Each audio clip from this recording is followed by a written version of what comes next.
प्रणाम। एक विनती है आपसे। कहिए राजन। पिछले कई दिनों से मेरे स्वप्न में मेरे पिताश्री आ रहे हैं। मैंने ब्राह्मणों से भी इसका अर्थ पूछा तो उनका कहना था कि तुम्हारे पिताश्री को शांति नहीं मिली, उनके लिए पूजा करनी होगी, यज्ञ संपन्न करना होगा। आप तो परम ज्ञान का स्वरूप है, तो विनती है आपसे कि पूजा विधि आप ही के हाथों से हो। जो मेरे पिताश्री तक पहुंचे उन्हें मुक्ति मिले, जीवन मरण के इस चक्र से वो मोक्ष पाले। अवश्य राजन।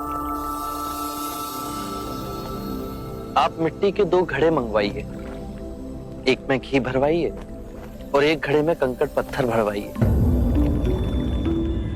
और उन दोनों घड़ों के मुंह कपड़े से बंधवा दीजिए और उन्हें लेकर नदी के तट पर आइए। मैं वहीं आपकी प्रतीक्षा करूंगा। मैं भी इसका प्रबंध करता हूं महाराज।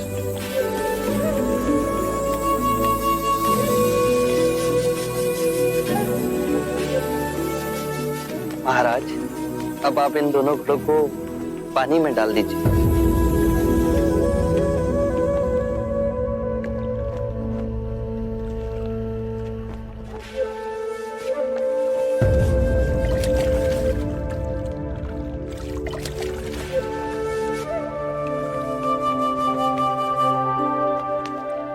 महाराज, अब इन दोनों घड़ों को आप तोड़ दीजिए।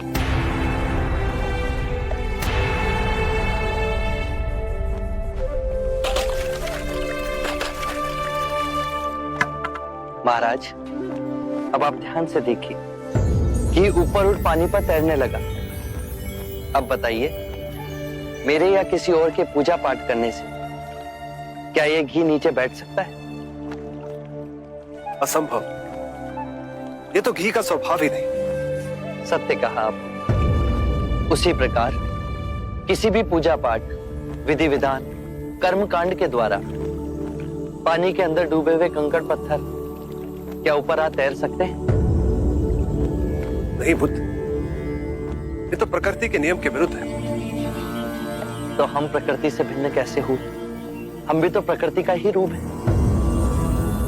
सत्य कहा बुद्ध। एक सत्य ये भी है राजन, यदि हमारे पूर्वजों ने अपने जीवन काल में कंकड़ पत्थर बोए, दुष्कर्म किए, तो वो स्वाभाविक ही कंकड़ पत्थर की तरह नीचे बैठ जाएंगे।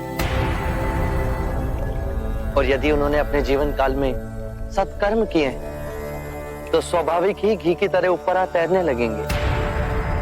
जो बोएंगे वही काटेंगे। परंतु इस शरीर रूपी जीवन काल में ही नहीं, अपितु इस शरीर रूपी जीवन काल के पश्चात वाली यात्रा में भी हम जैसे कर्म करेंगे वैसा ही फल मिलेगा।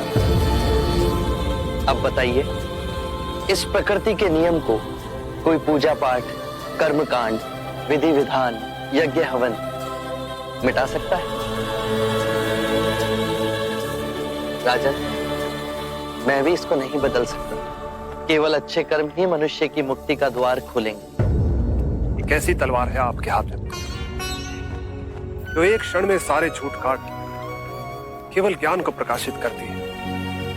ना जाने कितने जन्मों और भटकता में यदि आपकी कृपा ना होती, इस एक क्षण में आपने अपनी अदृश्य तलवार से मेरे अहंकार का सर भी काट दिया। धन्य है प्रभु।